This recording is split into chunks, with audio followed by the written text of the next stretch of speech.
Hi అండి, అందరికీ నమస్తే. మనము తోటకూర అట్లానే మనకి ఇడ్లీల పైకి ఉండే చట్నీ అది మిగిలిపోతే ఎలా మనం మజ్జిగ పులుసు చేసుకోవాలనేది, అట్లానే కొర్ర అన్నం ఎలా వండుకోవాలి అనేది 3 చూపిస్తాను. మనకి తోటకూర శుభ్రంగా రాలుప్పేసి ఓ 10 నిమిషాలు సైడ్కి పెట్టుకొని 2-3 సార్లు వాటర్తో కడిగి సన్నగా తరిగి సైడ్కి పెట్టుకోవాలి. స్టవ్ పైన ఓ బాండీ పెట్టుకొని కొద్దిగా ఆయిల్, శనగపప్పు, మినపప్పు, మెంతులు, ఆవాలు, జీలకర్ర, కచ్చాపచ్చగా దంచుకున్న ఎల్లుల్లి రెబ్బలు, 2 ఎండుమిరపకాయలు వేసుకొని కొద్దిగా పసుపు వేసి ఒక గుప్పెడంతా తోటకూర వేసి బాగా కలిపి మిగతా ఆకుకూర అంతా కూడా వేసేసి మూత పెట్టి కాసేపు అలా మగ్గించుకుంటే మనకి ఆకుకూర అంతా కిందకి వెళ్ళిన తర్వాత సాల్ట్ ఎంత వేసుకోవాలనేది మీకు అర్థమవుతుంది. లేదంటే ఒక చిటికెడు వేసుకోండి, సాల్ట్ సరిపోతుంది.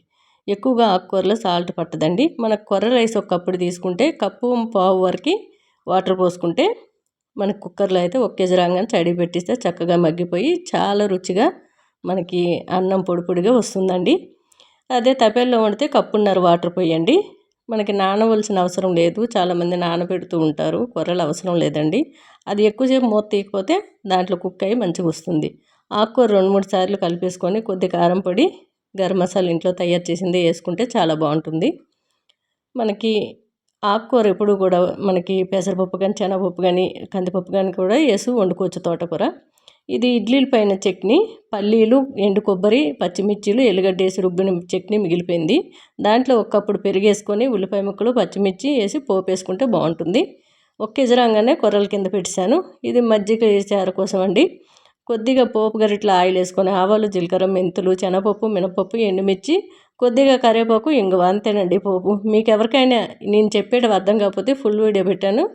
ఈ ఈ వీడియో కింద లింక్ పెడతాను, వెళ్ళి చూసుకొని చక్కగా చేసుకోండి. ఆరోగ్యకరమైన ఫుడ్, చాలా టేస్ట్గా ఉంటుంది.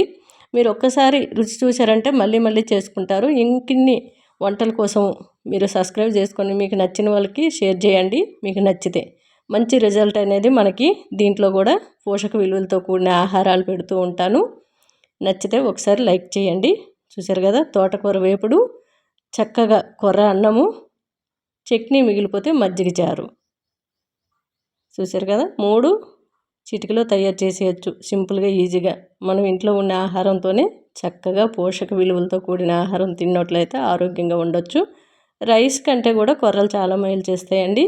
అట్లానే రాగి పిండి, జొన్న పిండి, జొన్న రొట్టెలు ఇవన్నిటివి మనం పాతకాలపులోకే వెళ్ళిపోతున్నాం. రోజు రోజుకి ఆరోగ్యంగా ఉండాలంటే మంచి కూరలు తినండి.